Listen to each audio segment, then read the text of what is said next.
Assalamualaikum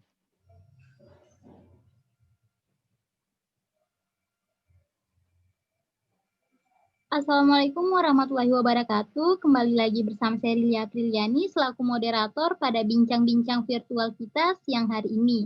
Nah, sebelumnya saya ingin menyapa teman-teman semua nih, bagaimana keadaannya? Semoga kita semua dalam keadaan baik dan sehat selalu ya. Pada siang hari ini saya akan mengundang seorang narasumber yang akan berbagi cerita bersama kita di sini mengenai perusahaannya. Pasti kalian semua sudah penasaran nih dengan perusahaan seperti apa sih yang akan kita bahas siang hari ini. Langsung saja kita undang bersama kita di sini Kak Francisca Parapasan. Silakan Kak Francisca, selamat siang. Siang. Bagaimana keadaannya Kak Siska? Alhamdulillah baik. Nah, teman-teman semua di sini sudah penasaran nih Kak tentang perusahaan Kakak. Boleh diceritakan sedikit nggak Kak? Apa sih perusahaan Kakak ini? Bagaimana sih? Saya dengar-dengar namanya perusahaan FastPay. Apa sih perusahaan FastPay itu Kak? Oke, baik.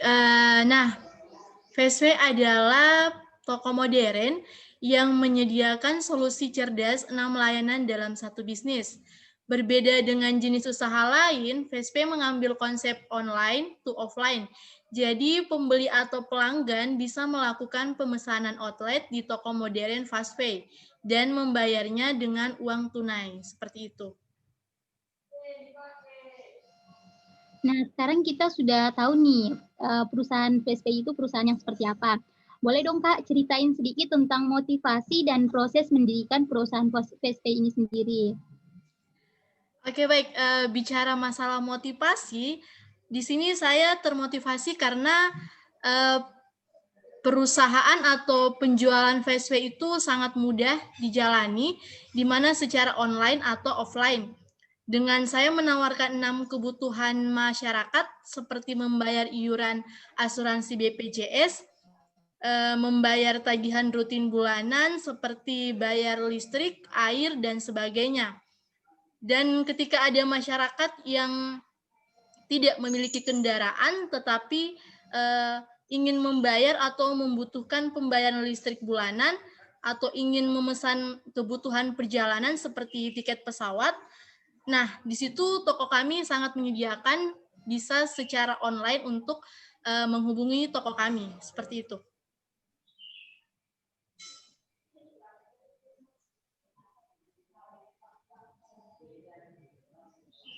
Dari perusahaan FastPay ini sangat simpel namun sangat bermanfaat ya Kak untuk mereka-mereka yang memang mencari perusahaan seperti perusahaan FastPay ini ya.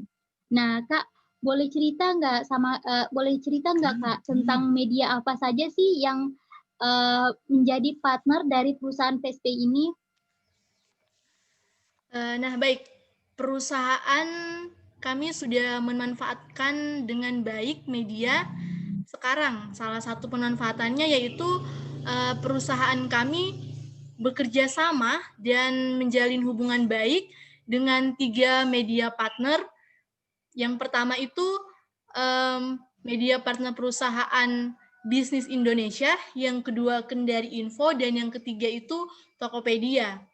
Jadi perusahaan kami menjalin hubungan baik dengan 3 media partner yang sudah saya sebutkan tadi. Wah, ternyata perusahaan FastPay sudah menjalin hubungan baik dengan beberapa media. Kalau boleh diceritakan Kak, bagaimana sih perusahaan FastPay memandang media?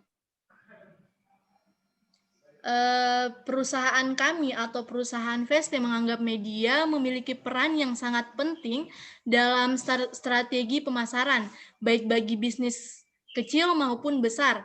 Nah, media sosial yang bersifat interaktif ini bisa dimanfaatkan sebagai alat sekaligus cara untuk mempromosikan bisnis. Sama halnya dengan perusahaan kami, yang dimana kita tahu bahwa saat ini dunia sedang mengalami pandemi COVID-19.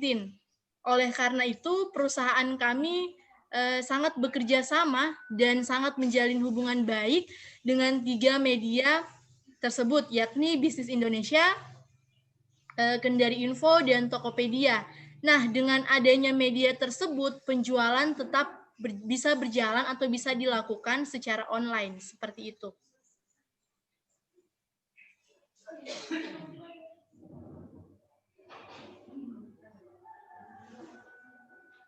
Bahwa perusahaan VSP ini sangat bergantung dan saling memberikan keuntungan antara perusahaan VSP dan media. Nah, Kak, boleh nggak kita tahu apakah perusahaan VSP ini sendiri pernah mengalami krisis perusahaan atau diterpa isu-isu miring yang disebabkan oleh media? Apakah isu-isu itu mempengaruhi perusahaan? Kalau boleh kita tahu, Kak, krisis perusahaan seperti apa yang dialami oleh perusahaan VSP ini? Baik, dalam bicara masalah isu itu, dalam perusahaan tentu pasti ada ya, yang namanya isu atau krisis. Nah, dalam perusahaan kami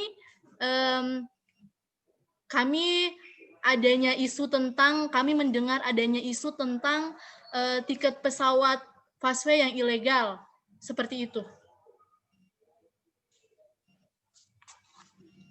Nah, isu-isu seperti itu tentu saja pasti mempengaruhi penjualan dan perkembangan dari perusahaan VSP ini sendiri. Boleh nggak Kak berbagi cerita tentang bagaimana sih si perusahaan VSP ini menanggapi atau menyelesaikan isu-isu yang tersebar tadi? Oke, nah di sini dalam mengatasi adanya isu yang terdengar, seorang PR akan sangat berperan penting dalam hal ini. Nah, dalam menghandle isu atau krisis yang terjadi, pertama PR harus membentuk tim krisis. Nah, di mana tim inilah yang kemudian akan fokus dalam menangani krisis yang sedang terjadi dengan menganalisis permasalahan yang menyebabkan terjadinya krisis serta akibatnya pada perusahaan dan menentukan langkah-langkah yang perlu diambil dan melakukan evaluasi. Nah, kemudian cara yang kedua, seorang PR harus mengaktifkan pusat media. Setelah pembentukan krisis dan pengumpulan data, seorang PR harus pula mengaktifkan pusat media. Nah, melalui pusat media, perusahaan dapat berusaha untuk tetap terbuka dan memberi akses kepada seluruh masyarakat bahwa isu yang sudah terdengar itu tidak betul adanya. Seperti itu saja.